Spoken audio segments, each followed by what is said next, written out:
اعوذ باللہ من الشیطان الرجیم بسم اللہ الرحمن الرحیم والحمد للہ رب العالمین والصلاة والسلام علی رسول اللہ صلی اللہ علیہ وآلہ وسلم وعلی آلہ واصحابہ اجمعین برحمتک یا ارحم الراحمین۔ تیسرا یہ کہ مسجد میں خوب بن ٹھن کر آراستہ و پیراستہ ہو کر اور پاکیزہ و عمدہ لباس صورت میں آئے، اور پاکیزگی سے یہ مراد ہے کہ بال منڈوائے، ناخن اتروائے، لبوں کے بال مونچھوں کو ٹھیک ٹھاک کرے، اور اگر حمام میں جا کر یہ امور بجا لا چکا ہو تو وہی کافی ہے۔ اور آراستگی یہ ہے کہ اجلے کپڑے پہنے، کیونکہ سفید لباس اللہ تعالیٰ کو پسند ہے، اور خوشبو استعمال کرے، اور اس سے غرض نماز اور مسجد کی تعظیم ہو، نیز اس لیے کہ اس سے بدبو نہ آئے جس سے کہ کسی کو تکلیف پہنچے، یا لوگ اس کی پیٹھ پیچھے باتیں کرنے لگیں کہ دیکھو فلاں شخص کس قدر غلیظ ہے کہ اس سے بدبو آتی ہے۔ چوتھی بات یہ ہے کہ صحیح صبح صبح ہی جامع مسجد میں چلا جائے، کیونکہ اس کی فضیلت بہت زیادہ ہے، اور پرانے وقتوں میں لوگ چراغ لے کر جاتے تھے، اور راستوں میں بھیڑ کا یہ عالم ہوتا تھا کہ راہ چلنا دشوار ہو جاتا تھا، یعنی منہ اندھیرے ہی جامع مسجد میں جانے والوں کی بھیڑ لگ جاتی تھی۔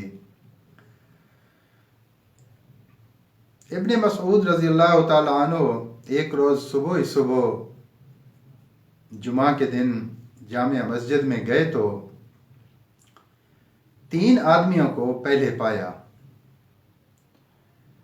وہ پہلے وہاں موجود تھے۔ اپنے آپ کو کوستے ہوئے کہا کہ تو اگر درجہ چہارم میں ہے تو تیرا کیا حال ہوگا؟ اور کہتے ہیں کہ اولین بدعت جس نے اسلام میں رہ پائی یہ تھی کہ مسلمانوں نے اس سنت کو ترک کر دیا، حالانکہ یہودی و نصارہ تو بدستور ہفتہ اور اتوار کو علل صبح علل ترتیب کنشت اور کلیسا اپنی عبادت گاہوں میں جاتے ہیں، اور مسلمانوں نے اپنے خاص دن جمعہ صبح سویرے جامع مسجد جانا ترک کر دیا، تو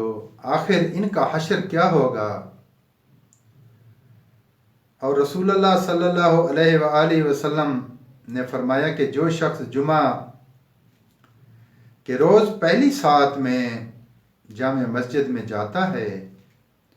اس کی حیثیت اس شخص کی سی ہے جس نے ایک اونٹ قربان کیا ہو، اور اگر دوسری ساعت میں جائے وہ گویا گائے کی قربانی کرتا ہے، اور تیسری گھڑی میں جائے تو بکری کی قربانی کے برابر ثواب پاتا ہے، ثواب کا مستحق ہوتا ہے۔ اور جب خطیب گھر سے باہر آتا ہے تو وہ فرشتے جو ان قربانیوں کا حساب کر رہے ہوتے ہیں اپنے کاغذات لپیٹ کر خطبہ اور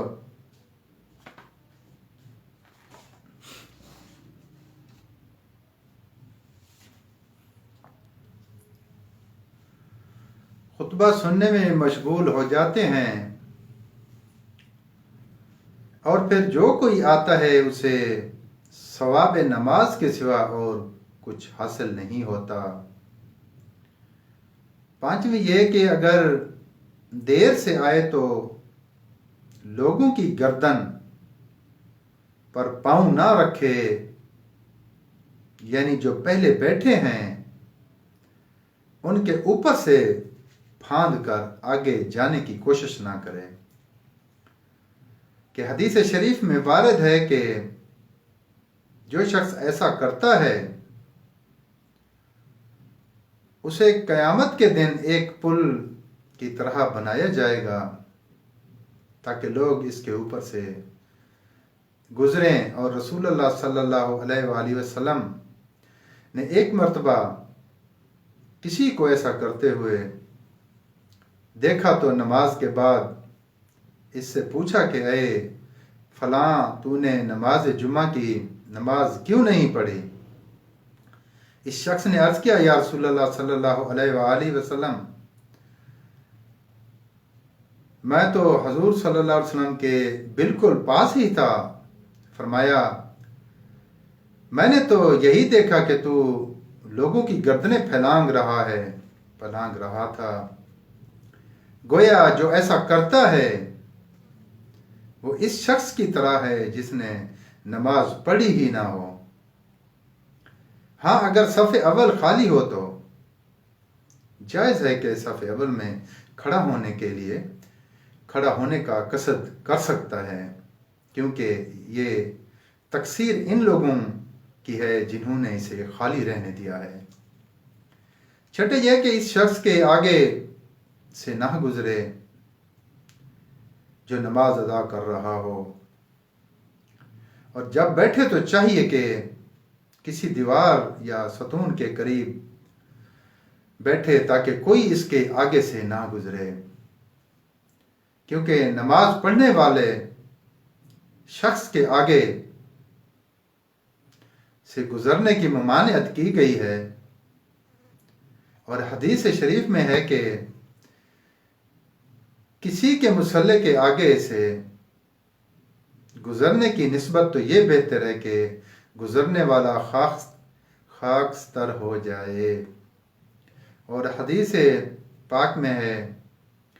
اور ہوا اسے ادھر ادھر اڑا کر لے جائے، کیونکہ یہ افضل تر ہے۔ البتہ یہ خیال رہے کہ اگر صف اول میں لشکری بیٹھے ہوں یا وہ لوگ جنہوں نے دیبا و حریر کے ریشمی ملبوسات پہن رکھے ہوں، زیب تن کر رکھے ہوں، یا خود خطیب نے سیاہ ریشم پہن رکھا ہو، اس کی تلوار سونے کی ہو یا اس میں سونا لگا ہوا ہو، یا ان لوگوں کے پاس کوئی اور ایسی چیز موجود ہو جس کے منکرات میں شمار کیا جائے، تو ایسی صورت میں ان سے جتنا دور رہ سکے اتنا ہی بہتر ہے، کیونکہ جن لوگوں کے پاس منکرات میں سے کوئی شے موجود ہو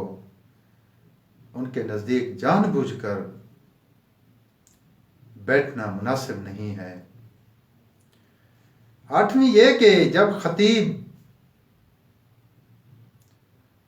باہر آ چکے تو کوئی بات نہ کرے اور مؤذن کے جواب میں خطبہ سننے میں محو ہو جائے، بلکہ اگر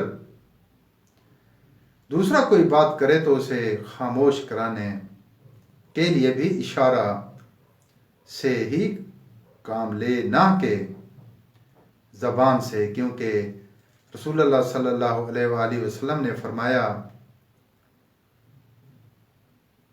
کہ جو شخص خطبہ کے دوران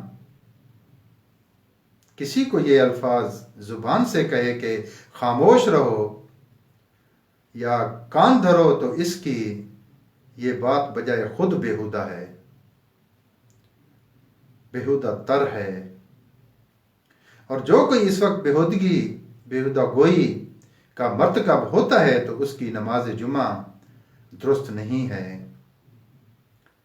خطبہ کے وقت تو خاموشی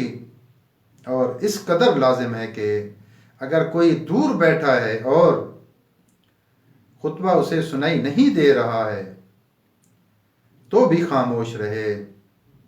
اور ایسی جگہ بھی نہ بیٹھے جہاں باتیں ہو رہی ہوں،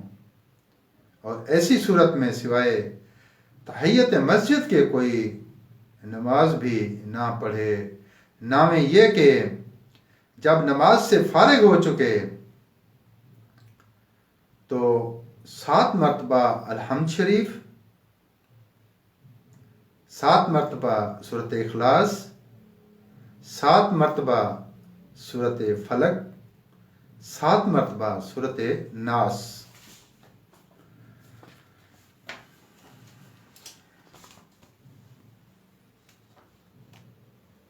اور یہ سب صورتیں 7 مرتبہ پڑھنے کے بعد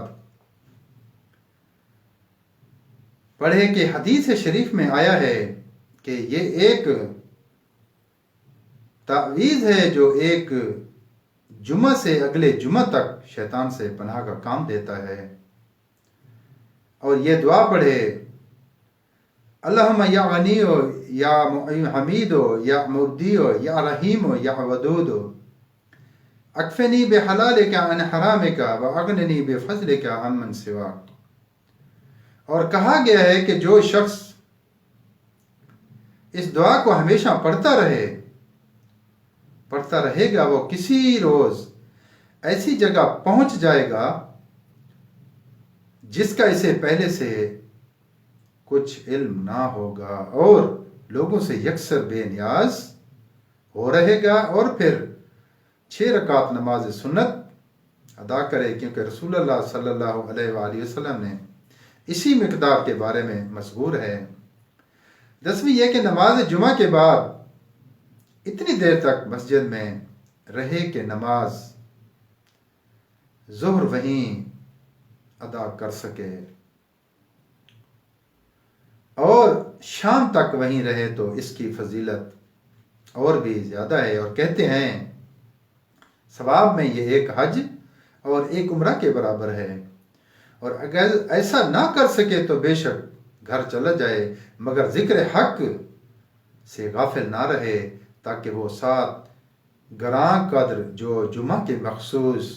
ہے اس سے غفلت کی حالت میں نہ پائے، اور یوں وہ اس کی فضیلت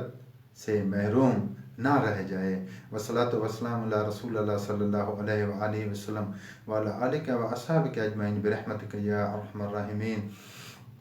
اللہم انی اسألک بانی اشہد ان لا الہ الا انت الاحد الصمد الذی لم یلد ولم یولد ولم یکن لہ کفوا احد۔ جیسے کہ پہلے بتایا کہ 7 مرتبہ الحمد شریف، 7 مرتبہ سورۃ اخلاص، 7 مرتبہ سورۃ فلق، 7 مرتبہ سورۃ ناس، اس کے بعد یہ جو دعا ہے اللہم یا غنیو یا حمیدو یا مبدیو یا رحیمو یا ودود اکفنی بحلالک عن حرامک واغننی بفضلک عمن سواک، یہ پڑھیں تو اس کی بہت بڑی فضیلت ہے۔ جیسا کہ کہا گیا ہے کہ یہ ایک جمعہ سے دوسرے جمعہ تک مسلمان کے لیے ایک ایسا تعویذ ہے جو حضور پاک صلی اللہ علیہ وسلم کی ذات اقدس نے ہمیں خود تاکید فرمائی ہے۔ والصلاۃ والسلام علی رسول اللہ صلی اللہ علیہ وآلہ وسلم وعلی آلہ واصحابہ اجمعین برحمتک یا ارحم الراحمین۔